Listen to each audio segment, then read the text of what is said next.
నమస్తే, welcome to మనం TV. నా పేరు వలి. మాజీ ముఖ్యమంత్రి వైఎస్ జగన్మోహన్ రెడ్డి గారికి వ్యతిరేకంగా కేసు నమోదైంది. ఈ కేసులో A3గా వైఎస్ జగన్మోహన్ రెడ్డి గారు ఉన్నారు. టీడీపీ ఎమ్మెల్యే రఘురామకృష్ణరాజు గారిని గతంలో నానా చిత్రహింసలకు గురి చేసినటువంటి నేపథ్యంలో ఆయన ఇచ్చినటువంటి ఫిర్యాదు మేరకు గుంటూరు నగరం పాలనలోని పోలీసులు కేసు నమోదు చేసినటువంటి పరిస్థితి కనిపిస్తుంది. కొన్ని సెక్షన్స్ కూడా నమోదు చేశారు. గతంలో రాజద్రోహం కింద ఆ చట్టం కింద కేసు నమోదు చేసి నానా చిత్రహింసలకు గురి చేశారు ట్రిపులర్గా. అప్పుడు గతంలో కూడా రఘురామకృష్ణరాజు గారు ప్రెస్ మీట్ పెట్టి చెప్పినటువంటి విషయాలు మనం చూసాం. అంటే జైల్లో లాఠీలతో కుళ్ళబొడిచారు, మోకాళ్ళ మీద కొట్టారు, అరికాళ్ళ మీద కొట్టారు.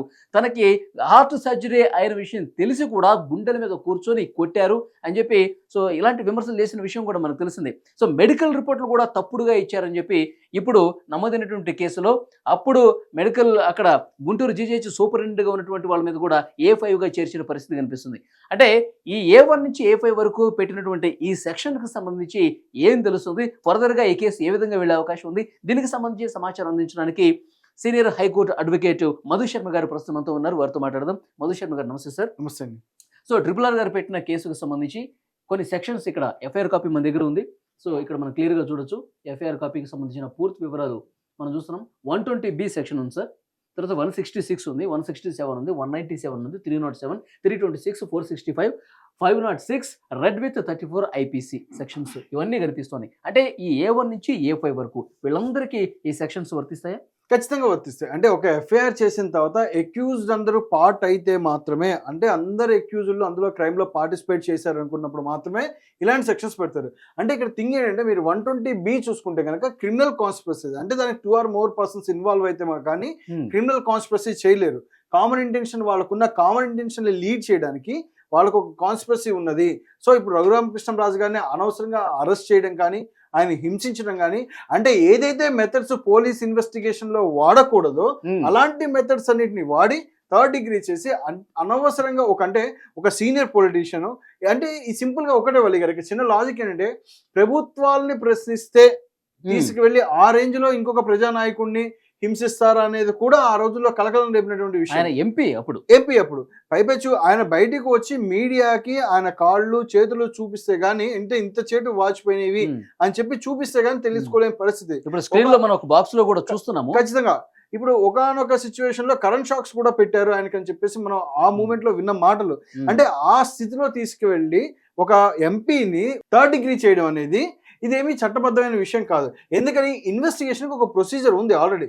బట్ వీళ్ళ థింగ్ ఏంటంటే, మేము ఇప్పుడు ప్రొసీజర్ ఫాలో అవ్వము, కోర్టుకు వస్తే కదా చూసుకునేది. పోలీసుల ధోరణి అలా ఉంటుంది. కోర్టుకు వచ్చినప్పుడు కోర్టులో చెప్తాం, అప్పుడే చూసుకుంటాం. అంటే కోర్టుకు వచ్చినప్పుడు ఏం కావాలి? ఎవిడెన్స్ కావాలి.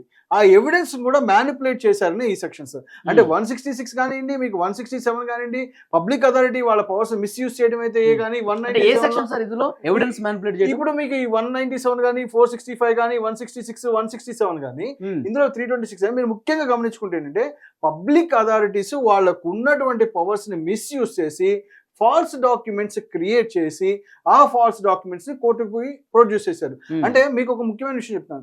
అధికారులు వాళ్ళు అధికారం ఉన్నంతసేపు వాళ్ళ పైన ఉన్నటువంటి పొలిటీషియన్స్ ఒత్తిడి ఉండొచ్చేమో, అందులో అయితే సందేహం లేదు. ఏ రాజకీయ పార్టీ అయినా వాళ్ళని ఒక ఎక్స్టెంట్ ఒత్తిడి పెడుతుందేమో.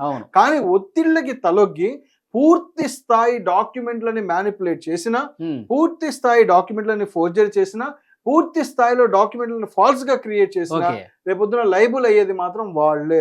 వాళ్ళ కెరియర్, వాళ్ళ జీవితాలు, ఇది ఇంపాక్ట్స్ అని వాళ్ళ ఫ్యామిలీలు కూడా ఆల్మోస్ట్. అంటే ఇక్కడ సేఫ్ జోన్ లో ఉండేది పొలిటీషియన్స్. బట్ ఇక్కడ పూర్తి స్థాయిలో మీరు గమనించుకుంటే టోటల్ గా అతనికి మెడికల్ ఎగ్జామినేషన్ చేసినా గానీ ఆ తర్వాత కూడా డాక్టర్ అనేది ఫాల్స్ రిపోర్ట్ ఇవ్వడం వల్ల వాళ్ళందరి మీద కూడా పెట్టాల్సిన పరిస్థితి. ఇప్పుడు అధికారులు బలి అయ్యే పరిస్థితి కనిపిస్తుంది. 100% బలి అవుతారు. అధికారులను ప్రోత్సహించిన పొలిటీషియన్స్ కూడా బలి అవుతారు. ఇప్పుడు A1 నుంచి A5 లో ఓన్లీ జగన్మోహన్ రెడ్డి గారు మాత్రమే పొలిటీషియన్, మిగతా వాళ్ళందరూ IPS ఆఫీసర్లు, డాక్టర్లు కనిపిస్తున్నారు మనకి. అవును, అంతే కదా. ఎవరి అండతోటి ఇచ్చేసారు. ఇప్పుడు వాళ్ళైనా ఇన్వెస్టిగేషన్ రేపు పొద్దున బయటపడాలి. ఎందుకు మీరు ఇన్వెస్టిగేషన్ ఈ రేంజ్ లో చేయాల్సి వచ్చింది, ఆయన మీద ఎందుకు మీరు 3rd డిగ్రీ ప్రయోగించాల్సి వచ్చింది, ఏమైంది? ఇప్పుడు ఈ అధికారుల మీద ప్రయోగించాలి ఇప్పుడు 3rd డిగ్రీ, కానీ అది చట్ట విరుద్ధం. ఆనెస్ట్లీ చట్ట విరుద్ధం. ప్రయోగించాల్సిన పర్మిషన్స్ కూడా కోర్టు వాళ్ళకి ఇవ్వదు, ఎందుకంటే అందులో చేసేది కాదు. కానీ వీళ్ళు అంతకుముందు మీరు అనొచ్చు, సార్ రఘురామకృష్ణ గారి మీద ఏ చట్టం చెప్తే ప్రయోగించారని అడగచ్చు. ఏ చట్టము చెప్పకపోయినా చట్టాన్ని చేతుల్లోకి తీసుకొని బిహేవ్ చేసిందే. అది పొలిటికల్ గూన్స్ వల్ల ఉమ్, పోలీసులు చేసిన తంతు అప్పుడు. ఓకే. సో ఇప్పుడు సో ఇక్కడ క్లియర్ గా మనకి అర్థమవుతుంది సార్, నిజంగా లాఠీలతో కుళ్ళబొడిచారు, మోకాళ్ళ మీద కొట్టారు, ఇక అరికాళ్ళ మీద కొట్టారు, ఎర్రగా బొబ్బులు ఎక్కిన పరిస్థితి మనం చూస్తున్నాం. సో థర్డ్ డిగ్రీలో కరెంట్ షాక్ కూడా ఇంతకుముందు మనం ప్రస్తావించుకున్నాం. సో అవి కూడా ఆధారాలు మనకు కనిపిస్తున్నాయి, అయిన గాయాలు మనకు కనిపిస్తున్నాయి. అంటే ఇప్పుడు నేరుగా ఈ ఆఫీసర్స్కిను రఘురామ కృష్ణరాజు గారికి రైవలరీ లేదు యాక్చువల్గా. అవును సో ఒకరు చెప్తేనే చేసినట్టుగా మనకు అర్థమవుతుంది క్లియర్గా. అవును సో ఇప్పుడు అక్కడ నుంచి ఆదేశాలు వచ్చిన విషయానికి సంబంధించి కూడా ఆ ఎవిడెన్స్ కూడా ఉండాల్సిన అవసరం ఉందా? ఖచ్చితంగా. ఇప్పుడు వాళ్ళు కనుక వాంగ్మూలం మేము ఇన్స్ట్రక్షన్స్ వచ్చాయి, మాకు కన్సర్న్ అథారిటీ నుంచి ఇన్స్ట్రక్షన్స్ వస్తేనే మేము యాక్ట్ చేసామని కనుక ఏ అధికారి అయినా వాంగ్మూలం ఇస్తే ఖచ్చితంగా వాళ్ళు లైబుల్. అంటే ఇప్పుడు A3గా జగన్మోహన్ రెడ్డి గారు చేర్చారు అంటే చేర్చారంటే ఏదైనా ఒక కొద్దిపాటి ఆధారం ఉండాలి. అవును అవును. ఇందులో మీకు అటెంప్ట్ మర్డర్ కూడా ఉంది కదా ఇదే ఎఫ్ఐఆర్ లో. ఓకే, అటెంప్ట్ మర్డర్ కూడా ఉంది కదా. ఆ రేంజ్ లో మనిషి ఇప్పుడు అంటే ఇప్పుడు వారు కంప్లైంట్ ఇచ్చారు కాబట్టి A3గా నమోదు చేశారా, లేకపోతే ఎంతో కొంత ఆధారాలు? లేదు, కంప్లైంట్ ఇచ్చాక ఇన్వెస్టిగేషన్ ప్రాసెస్ క్యారీ చేసిన తర్వాత ఇప్పుడు ఇన్వెస్టిగేషన్ ప్రాసెస్ ఎట్లయినా క్యారీ చేస్తారు. సో పిలుస్తారు 2 సార్లు, రండి మీరు చెప్పండి, ఎక్స్ప్లెనేషన్ ఇవ్వాలి మీరు సిటీ దాటి. ఎందుకంటే ఇందులో బెయిల్ రావడానికి కూడా ఇవన్నీ 7 years లోపు కాదు. ఒకటి అట్రాక్టింగ్ టు 10 years పైన, ఒకటి అట్రాక్టింగ్ టు 10 years ఉంది ఒక సెక్షన్.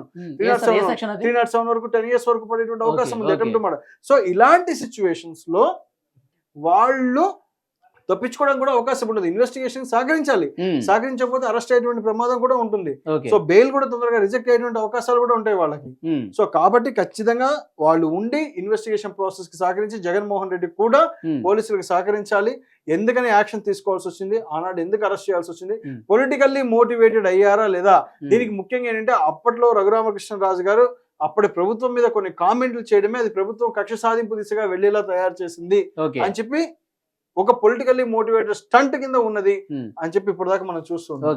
బట్ అది పూర్తి స్థాయి ఇన్వెస్టిగేషన్ క్యారీ చేసి చార్జ్ షీట్ ఫైల్ చేస్తే కానీ వాస్తవాలు. ఇప్పుడు ఈ సెక్షన్స్ అన్ని మనం చూస్తున్నాము, బెయిల్ వచ్చే అవకాశం ఏ మేరకు ఉంది? ముందస్తు బెయిల్ అప్లై చేసుకుంటే యాంటిసిపేటరీకి అవకాశాలు తక్కువ ఉంటాయి. అంటే చెప్పాను కదా, యాంటిసిపేటరీ ఒకవేళ వచ్చే అవకాశం ఉండాలన్నా మీరు అన్నట్టు ఇప్పుడు అందులో పూర్తి స్థాయి ఎవిడెన్సెస్ ఏమున్నాయో తెలియాలి. నిజంగా ఎక్యూజ్డ్ రోల్ అంత ఉందా లేదా, జగన్మోహన్ రెడ్డి ఎక్యూజ్డ్ గా ఉన్నప్పుడు ఎక్యూజ్డ్ రోల్ అంతగా ఉందా లేదా అనేది ముందు పరిగణలోకి తీసుకుంటారు. ఓకే, అది ఒకవేళ ఈయన రోల్ తక్కువ ఉన్నది అని కనుక ఆధారాల్లో తేలితే కనుక బెయిల్ వచ్చేటువంటి అవకాశం ఉంటుంది. కానీ అప్పుడే కేసు కొట్టారు, ఎవిడెన్సెస్ గ్యాదర్ చేసుకొని అప్పుడు ఉందా లేదా వీళ్ళకి వ్యతిరేకంగానే ఎవిడెన్సెస్ ఉన్నాయి అనుకుందాం. 100% అరెస్ట్ వెళ్తారు.